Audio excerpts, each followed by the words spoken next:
salah satu tambang nikel di Sulawesi ya. Kemudian sempat mendapatkan penolakan dari warga setempat. Ya, kenapa? Karena ini alih teknologi ya, Jadi kita gunakan dulu tenaga kerja dari Tiongkok untuk mengolah ini.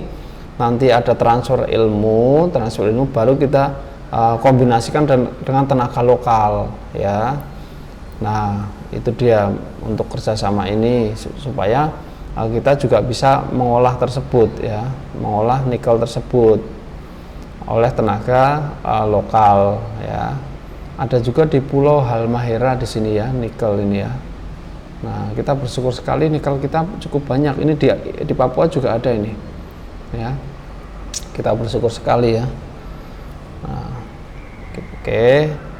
Baik, tadi ya nikel, terus pasir kuarsa, perunggu, semen tadi udah ya, tembaga itu yang warnanya kuning ya, warnanya kuning juga hampir sama seperti emas. Timah itu ya warnanya putih itu ya. Nah, ini logam tambang yang ada di Indonesia. Indonesia kaya sekali akan itu ya. Oke, kita kembali ke sini. Baik. Nah, ini sama ya, petanya sama tadi yang sudah kita jelaskan. Nah, ini minyak bumi ya. Tadi kita sudah jelaskan bagaimana minyak bumi terbentuk. Dia berada di dalam perut bumi ya, di sini ya, minyak bumi.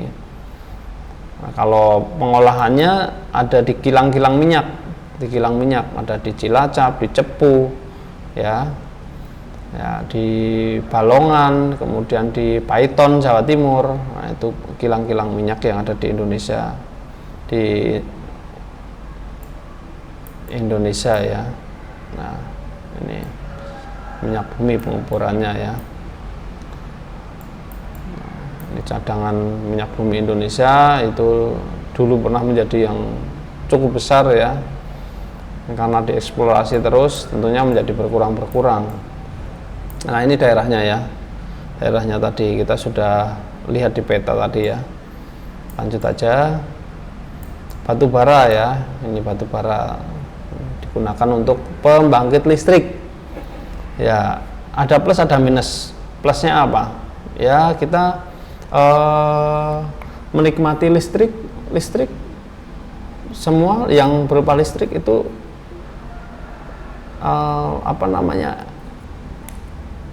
pembangkit listrik kita itu masih paling banyak batu bara ya.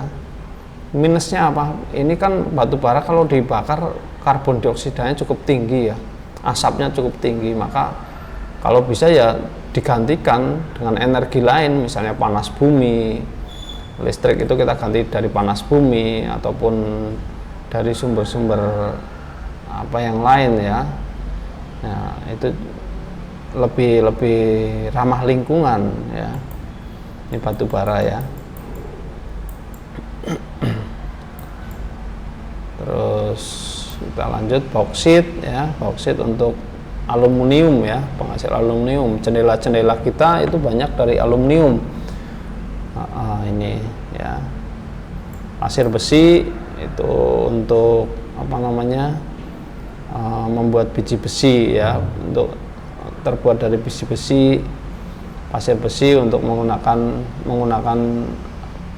bahan baku mobil ya, rangka-rangkanya rangka motor itu dari pasir besi ya, warnanya hitam. Emas ya, emas ini tadi udah kita bahas ya. Oke, nah sekarang kita ke potensi kemaritiman. Nah, oke ya, kalau kita lihat ke peta, ya, katakan peta, itu kan Dora ya. Nah, Dora bilang katakan peta. Nah, kita lihat sebentar ya, Google Map, Google. Wilayahnya wilayahnya terdiri dari daratan dan lautan. Nah, ini Indonesia ya. Untuk daratannya sendiri, ya ini ya 50 besar: Sumatera, Jawa, Nusa Tenggara, Kalimantan, Sulawesi, kemudian Kepulauan Maluku dan Papua. Tapi lautnya kita bayangkan di sini ya laut semua ya, di antara pulau-pulau yang terpisah kita ini itu laut sangat luas ya, sangat luas, sehingga kita merupakan negara maritim ya. 3/4 wilayah kita itu berasal terdiri dari lautan, sehingga tentunya laut itu punya potensi ya. Potensinya apa saja kita lihat ya, kita lihat di sini potensi kelautannya ya, banyak sekali potensinya. Ada mangrove ya, mangrove itu apa? Mangrove itu ya bakau ya, hutan bakau. Terus ada juga terumbu karang, ada juga tentunya bagi yang tidak VG ya, kalau kita disajikan anjurannya vegetarian ya, yang suka ikan ya, disitulah surganya ikan, karena memang tempat ikan itu ya di situ. Adanya terumbu karang itu seperti rumah ya, rumah bagi ikan, sehingga kalau terumbu karang rusak ya ikannya akan musnah ya, hayatinya musnah ya. Apalagi ditambah pencemaran laut yang berasal dari limbah ataupun plastik ya. Nah, itu oke. Untuk itu kita coba lihat potensi laut Indonesia dari sumber YouTube ya. Yang Bapak ambil dari sini ya, ini sumber ini. Kita lihat bareng-bareng ya. Nah, ini terumbu karang. Indonesia merupakan negara kepulauan yang sangat luas dan banyak menyimpan kekayaan alam. Tak heran dari zaman dulu, bangsa-bangsa penjajah memperebutkan wilayah ini agar dapat menguras kekayaan lautnya. Dengan luas lautan hampir 70% dari total keseluruhan luas negara Indonesia, sebesar 14% dari terumbu karang dunia ada di Indonesia. Diperkirakan lebih dari 2.500 jenis ikan dan 500 jenis karang hidup di dalamnya. Tetapi belum banyak dipahami betul nilainya bagi bangsa Indonesia sendiri. Ya, itu kura-kura ya.